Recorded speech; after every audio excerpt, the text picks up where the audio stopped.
welcome back to another video. Here we are, we get to share this Thursday together, and I am so excited for what we've got in store today.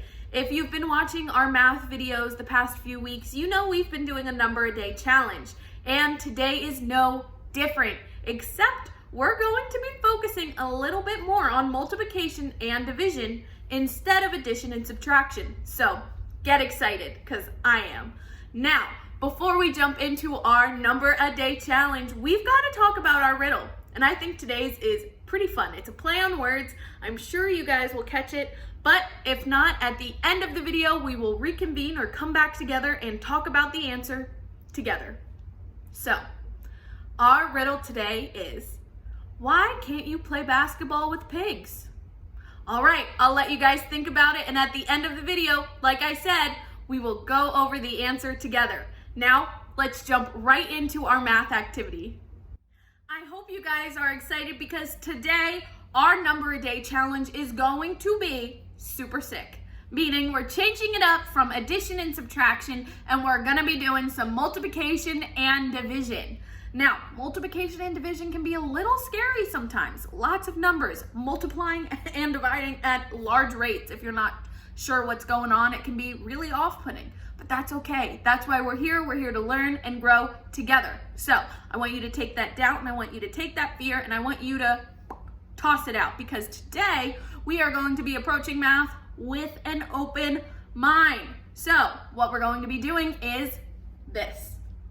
So I don't want you to get intimidated. It's nothing crazy. This X is simply just our multiplication sign, and from there we're going to fill in the top row and the first column with numbers we want to multiply. So these numbers, their answer will be here, so on and so forth. These numbers here, and you kind of get my point. I'm gonna go ahead and fill in these numbers at random with numbers 1 through 10, just because those are our key multiplication numbers. We don't want to be doing anything too crazy if we're not ready for it. So I'll see you in a second once I've filled out our board. All right, guys, here we are. We have gotten everything written out. As you can see up top, I've got 3, 4, 9, 11. And then over here, I've got our 4, 2, 10, and 5. And so just to go over what I said, now that there's numbers in these boxes, these, where they intersect. So 4 times 3, that's gonna go here. 4 times 4, here. 4 times 9, here. 4 times 11, here. So that's all that the boxes are. It's nothing crazy. It's not trying to make you feel tricked. Not at all. It's just a space for you to write your answer. And it challenges you because it's 4 completely different numbers with their own problems, and they're all gonna intersect, and we're gonna have a bunch of answers. I'm very excited. Let's jump along and see what we can do. So we're multiplying. Let's think. 3 times 4. How does that happen? How do we get that? Let's think. So we could do 3 4 times or 4 3 times. I prefer to do 4 3 times because 4 plus 4 is 8. And then when we add another 4 to 8, we've got 2, which is 10, and another 2, which makes it 12. Sweet. Let's write that down. Next, lucky us, we have 4 times 4. And all we have to do there is add 4 more to 12. So I'm gonna let you guys think on it. What's 4 plus 12? Great job, it's 16. Nice job, guys. Now, if you've seen our 9's times table trick video, you'll know exactly what to do. You'll know that we put down our finger that corresponds with the number times 9. So what I'm going to do, this is my, my one hand's over here, so I'll try and give the best example I can. So 36, because I've got 3 over here, which is the tens, and then I've got 1 here and 5 over here holding this sign up, and that makes 6. So 36. I'll write that down. And then who accidentally put 66? Nope, that is incorrect. All right, and our last problem, guys, is 4 times 11. Now, if you know your multiplication tables, you know that 11 is probably the best number to multiply because it's just that number twice. Because what's 4 times 1? 4. And what's 4 times 1 twice? 4 and 4. So what's our answer? 44. Good job. All right, now we're moving on to 2. So as you can see, what I said earlier, every spot is filled because that's a problem. All right, so let's move on. 2 times 3. We can do the same approach we did earlier, or we can kind of think of it because I believe in you guys. You know what 3 plus 3 is. It's 6. Good job, guys.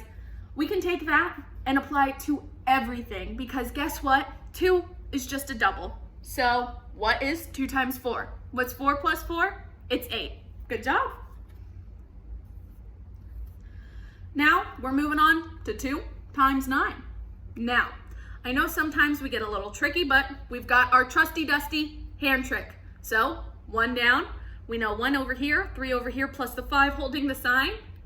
That is going to be 18. Good job.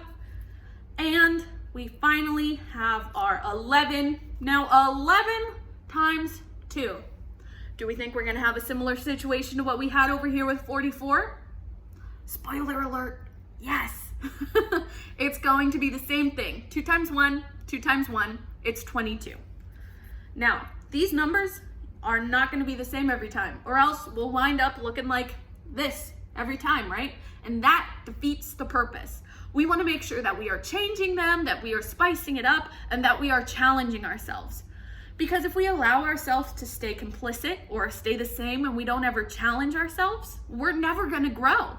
And what we have to do is to challenge ourselves because growing isn't easy, growing is hard, and it's something we've gotta do, especially when it comes to skills we might not be that confident in.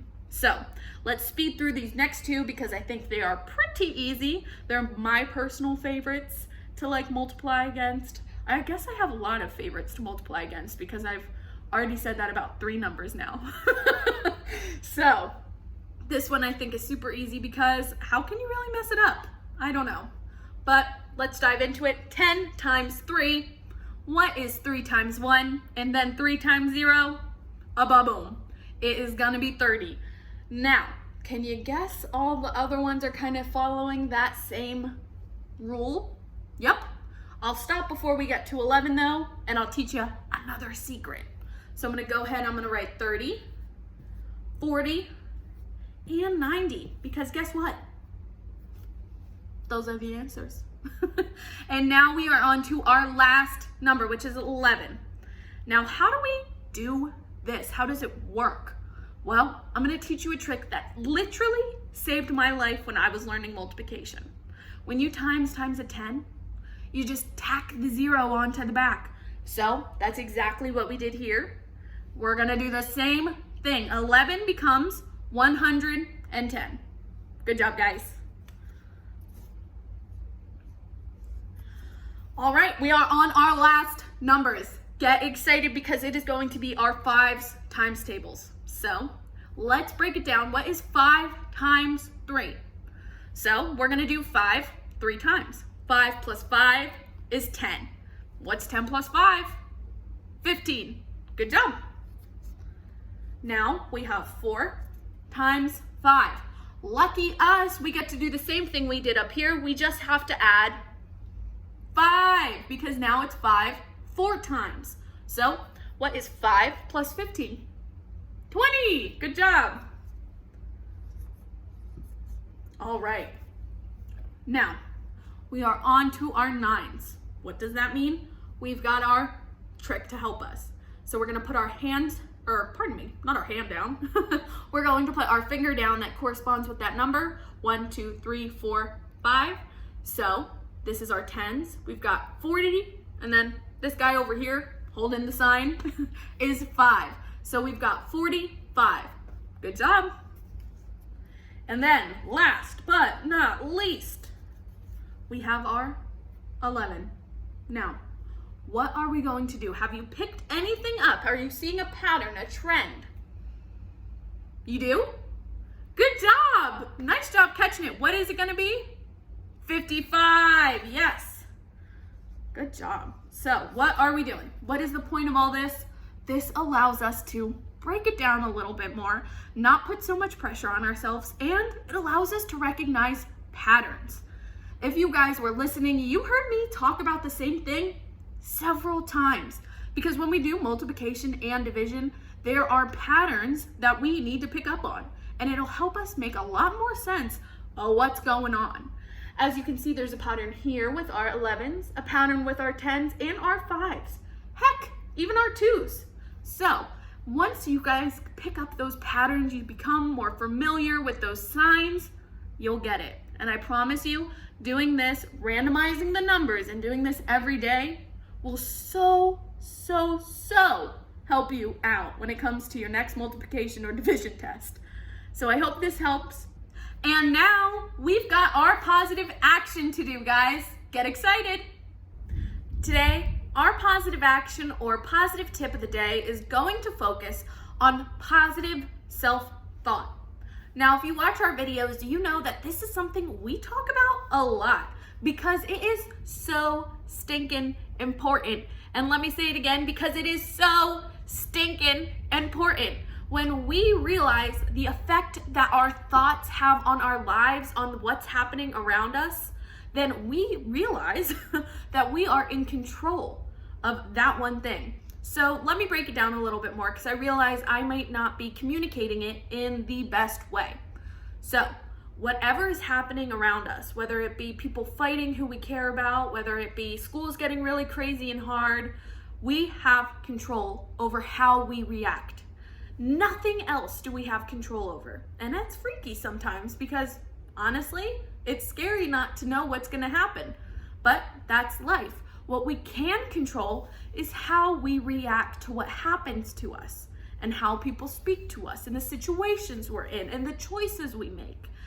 Now, this is important, realizing that choice, realizing we are the ones in control of what happens, because that is what allows us, that's what pushes us to realize our full potential. Because if we are not taking that step back and becoming aware of everything that's happening in our brains and around us, we don't realize what our strengths are, what our weaknesses are, maybe some things we need to work on, maybe some things we're great at and we can maybe pursue. So stuff like that, taking a step back, looking at what's happening, realizing that if I want to be the best version of myself, it's going to take some work and it's going to be a commitment. I challenge you guys today to take a step back and make that commitment to yourself. To say, there is no point in time which I will give up on myself or doubt myself. I commit myself to positive thought and I will do my best each and every day. Like I said before, this isn't something that's just gonna happen where you just wake up in positive self-thought and you are ready to face the world and change the world. Absolutely not.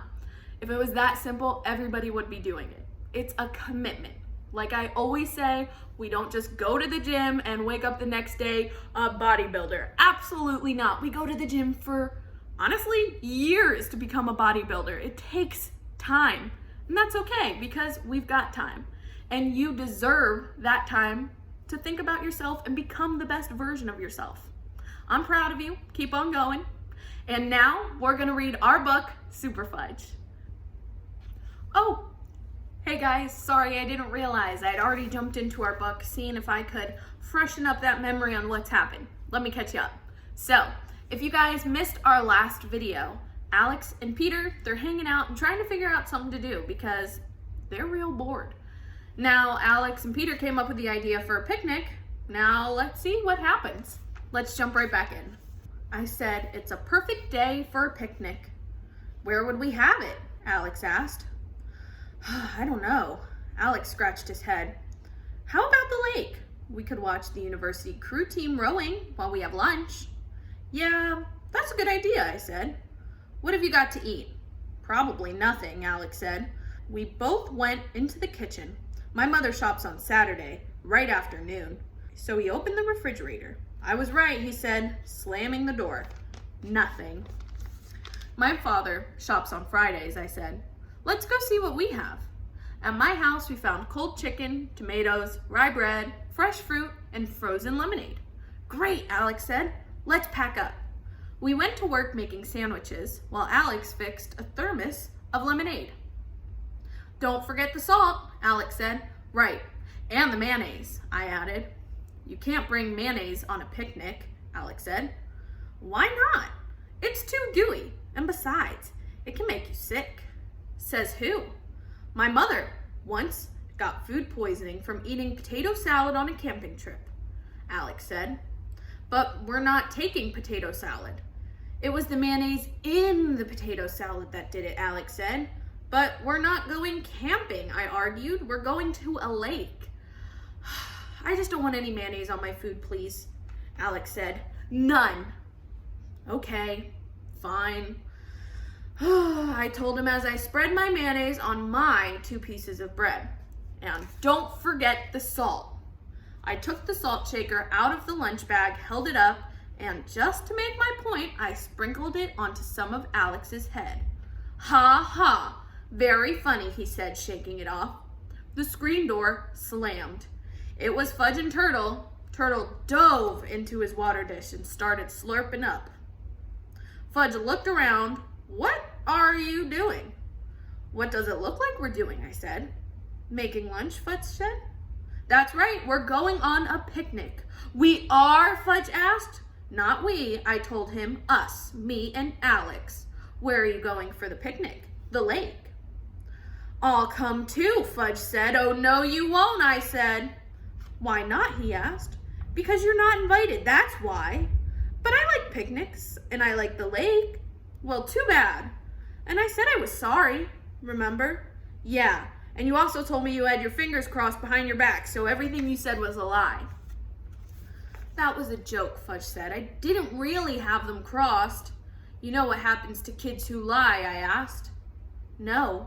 What? You'll find out. I shoved him out of the way. He ran out calling, Mom! Mom! Can I please go to the lake with PETA? No, Mom said. Why not? Because it's too far. There's lots of traffic on the road too. Fudge stomped his feet and yelled, I want to go to the lake. I want to go on the picnic too. When he saw us come outside with our lunch bags, he raced toward me and attached himself to my leg. Take me, take me, take me, he begged. Get lost, I said, kicking my leg free. Call Daniel, count ladybugs, do something.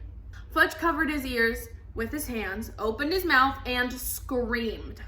He's going to wind up with a sore throat, Alex said. Come on, I said, let's get out of here. We hopped on our bikes and coasted down the driveway. Fudge picked up a couple of rocks and hurled them at us, but he missed. We could still hear him screaming 2 blocks away. Alex had to be home for his piano lesson at 3, and we'd seen enough of the crew team rowing, and more than enough of the bugs down by the lake. Mom and Dad were working in the garden when I rode into the driveway, and Tootsie was asleep in the lounge chair. Did you have a nice picnic? Mom asked. It was fun, I said. A lot of ants, but fun. Don't forget to rinse the thermos, Dad said. I won't. Where's Fudge? I haven't seen him since you left, Dad said. Oh, he's probably at Daniel's, Mom said. He was very angry. I noticed. At 4, the 4 rang. It was Daniel's mother. She asked me to tell Daniel it was time to go home. He's not here, I said. Then where is he? She asked. I don't know, I said. Wait a minute. I put down the phone, I went to the backyard and called, It's Miss Mannon. She's looking for Daniel. All right, guys, that's where we're going to leave it for today. We will pick up our book in our next video. I'm very excited because where we left off, Peter and Alex just had a wonderful picnic, a nice little friend day together, and now Fudge and his best pal Daniel are both missing. Daniel's mom calls the house, asks Peter's mom, where's Daniel? And no one knows. And no one knows where Fudge is either. So fingers crossed, nothing bad's happening, but knowing Fudge and knowing Daniel, they probably are getting up to some trouble. I'm excited to see what happens. So make sure you tune in to our next video to see as well. Before I say my goodbyes though, we've got to talk about our riddle. So if you guys remember at the beginning of our video, we talked about a riddle. Who remembers? Who's figured it out? All right. First, let's talk about our riddle. Our riddle was, why can't you play basketball with pigs? And do you want to know the answer? Do you want to know the answer? The answer is because they'll hog the ball. And nobody wants to play basketball with a ball hog. Have you ever before? Whew, you can't do anything. They're too busy. Shoo, shoo. But it's okay. I hope you guys enjoyed this riddle. I hope you guys enjoyed this video. And I hope to see you soon. Thank you so much for watching. Bye.